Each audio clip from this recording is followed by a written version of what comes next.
대뇌혁명, 부재, 내분비 호르몬이 당신의 인생을 바꿉니다라는 책으로 이제 시대를 뛰어넘는 고전이다 할 수 있는 책이 되었는데요. 오늘은 내뇌혁명 3편으로 근육이 붙으면 병에 걸리지 않는다와 항상 뇌를 젊게 보존하는 식생활의 주제로 만들었습니다.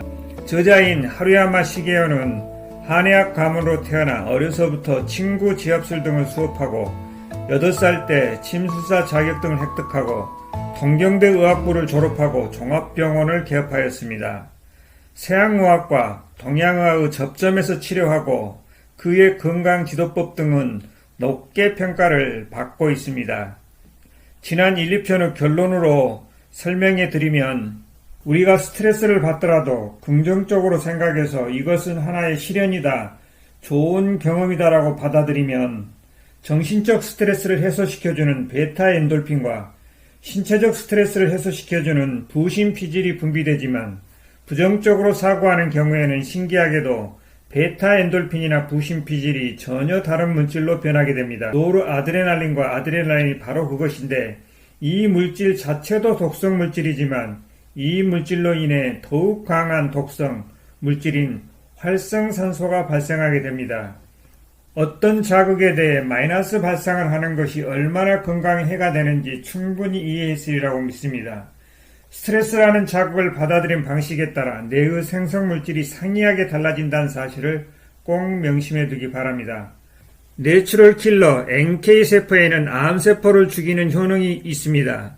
미국 체스터 대학의 신경생리학 교수 데이비드 펩톤의 뇌와 면역계에 관한 연구 논문에서 뇌 안에서 베타 엔돌핀을 분비하면 내추럴 킬러 세포 활동이 좋아져서 면역력이 높아진다는 사실을 밝힘으로써 베타 엔돌핀의 분비가 우리를 질병으로부터 지켜주는 효능이 있다는 사실을 증명을 했습니다. 미국 사회를 풍미했던 소망실현 성공의 법칙 기본 원리는 좋은 생각을 하면 좋은 일이 생기고 나쁜 생각을 하면 나쁜 일이 생긴다는 내용인데 이것을 과학적으로 정확히 표현한다면 좋은 생각을 하면 뇌에서 좋은 호르몬이 분비되고 나쁜 생각을 하면 뇌에서 나쁜 호르몬이 분비된다는 내용이 될 것입니다. 인간은 뛰어난 자연 치유력을 가지고 있으며 그 중심을 이루는 것이 면역 기능이라는 사실은 이미 오래전부터 잘 알려져 있습니다. 인간은 누구나 자신의 인체 내부에 그 어떤 제약회사에도 뒤지지 않는 훌륭한 제약공장 시스템을 갖추고 있기 때문입니다. 플러스 발상을 하면 체내에 있는 제약공장은 순식간에 몸에 이로운 약을 만들어냅니다. 그리고 이 약은 인체를 괴롭히는 모든 질병을 물리치게 되는데 그러나 자칫 잘못해서 마이너스 발상을 하게 되면 체내의 제약공장은 곧바로 몸에 해로운 약을 만들어냅니다. 이 점을 확실히 명심해서 매사를 플러스 발상으로 받아들이길 바랍니다. 소제목 근육이 붙으면 병에 걸리지 않는다. 인간은 맛있는 음식을 먹고 싶어하는 본능적 욕구를 억제하기 힘듭니다. 알고 있지만이라고 말하면서 나쁜 식생활 습관을 바로잡지 못하고 있는 것 때문입니다. 따라서 지방도구의 해를 막는 가장 좋은 방법은 운동을 통해 적당한 근육을 유지시켜 나가는 것입니다. 근육과 산소만 있으면 지방은 완전 연소되어 탄산가스와 물로 변하기 때문입니다. 한마디로 말해서 일정한 근육 상태만 유지한다면 지방독에 치매당할 위험은 사라지게 되는 것입니다. 반면에 중년이 되면 금방 뚱뚱해지고 쉽게 성인병에 걸리는 원인도 근육량이 감소하기 때문입니다. 근육은 몸의 형태를 바로 잡아주고 몸이 움직이도록 도와주는 역할 외에 또 다른 중요한 기능을 담당하게 되는 것입니다. 혈액순환을 원활하게 돕는 기능이 바로 그것입니다. 펌프 역할을 하는 심장 박동에 의해 전신으로 흘러가서 각 세포에 영양소와 에너지를 공급한 다음 세포에 노폐물을 담은 정맥혈이 되어 다시 심장으로 돌아옵니다. 이 정맥혈이 다시 심장으로 돌아오는 바로 그때 전신 근육의 힘이 필요한 것이고 우리는 근육을 제2의 심장이라고 부르기도 합니다. 즉, 인체 내부의 혈액순환은 심장과 전신 근육 때문에 가능하다고 할 수 있고 그러므로 근육이 줄어들면 혈액순환이 원만하게 이루어지지 않고 이것이 성인병의 도화선이 되는 것입니다. 배를 복강이라고 하는데 이것은 빈 공간에 내장을 담고 있다는 뜻입니다. 이처럼 배에는 빈 공간이 많아 지방이 쌓일 가능성이 큽니다. 물론 지방은 피하에도 쌓이지만 복강에 특히 많이 쌓이는데 그래서 배를 보면 지방이 쌓인 정도를 한눈에 알 수 있습니다. 배가 튀어나온다는 것은 이미 뇌세포가 상당히 죽었다는 것을 의미하고 노화의 진행 속도나 성인병에 걸릴 위험 정도를 어느 정도는 파악할 수 있는 것입니다. 25세를 넘지 않은 젊은 시절에는 인체 내부에서 활성산소 중화효소인 SOD를 충분히 생성하여 활성산소의 독을 중화시키기 때문에 걱정할 필요가 없는데, 그러나 뇌의 발육이 멈출 무렵이 되면 어떤 이유 때문인지 SOD 발생도 멈춰버립니다. 그러므로 근육을 단련시키고자 하는 사람은 뇌가 한창 성장하는 젊은 시기에 운동하는 것이 좋습니다. 젊은 때에는 격렬한 운동을 해도 SOD를 생성하여 활성산소를 곧바로 중화시킬 수 있기 때문입니다. 따라서 가장 이상적인 근육 단련법은 이 시기에 근육을 충분히 발달시키고 그 이후에는 그것을 유지하도록 노력하는 게 좋은 방법이라 할 수 있겠습니다. 인간은 본래 생체학상 120년을 살 수 있도록 설계되어 있습니다. 그러므로 타고난 기능을 손상시키지 않는 한 그리 걱정할 필요가 없는 것입니다. 따라서 이런 문제를 극복하기 위한 최대의 과제는 근육을 단련시키는 데 있는데, 앞에서 말했듯이 운동으로 근육을 단련하려면 다량의 에너지가 필요하며 에너지를 사용하면 활성산소 발생도 동반하게 됩니다. 따라서 활성산소로 인한 피해를 최소화시키면서 근육을 단련하는 방법을 연구하는 과제가 남아있게 되는 것입니다.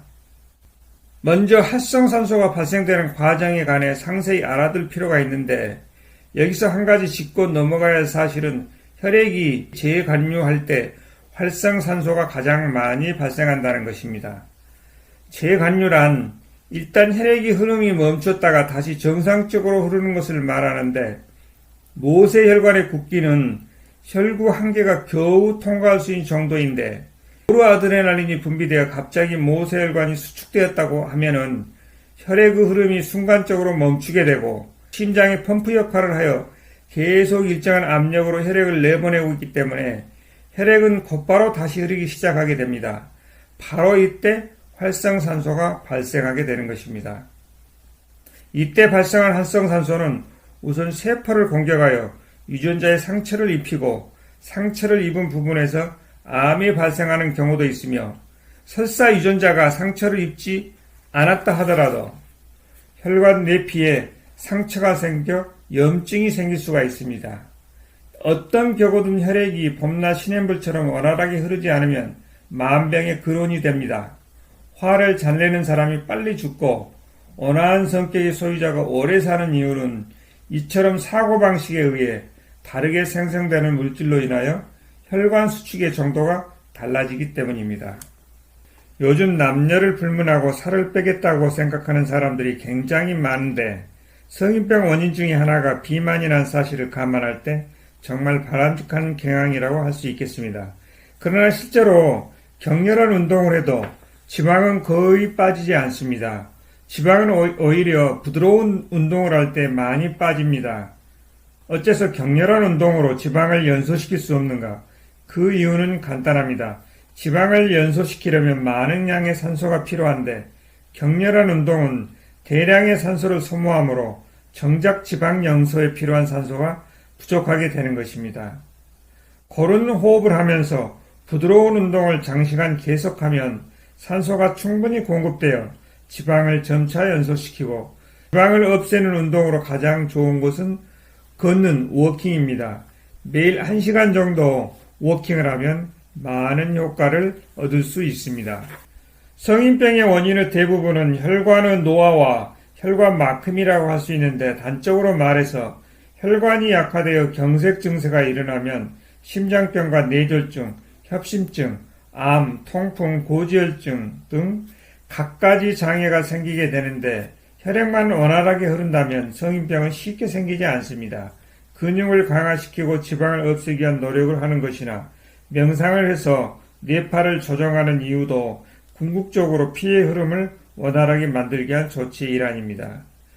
위암은 심한 스트레스나 알코올로 찌든 위에 염증이 생기거나 어떤 발암물질이 침투하여 화학 반응을 일으킬 때 발병하는데, 혹은 활성산소가 발생하여 유전자에 상처를 입히는 경우에도 발병할 수 있는데, 그런데 염증이라는 것은 피가 원활하게 흐르지 못해서 생기는 것이기 때문에 혈액 흐름이 원활한 사람이라면 암에 걸릴 확률이 그만큼 낮아지게 되는 것입니다. 누구에게나 생각만 해도 기분이 좋아지는 어떤 대상이 있을 것인데, 명상은 바로 그런 대상을 머리에 떠오르는 행위라고 해도 무방할 것입니다. 명상의 목적은 뇌파를 알파파를 만드는 데 있고, 알파파가 많아지면 내내 호르몬이 많이 나오게 됩니다.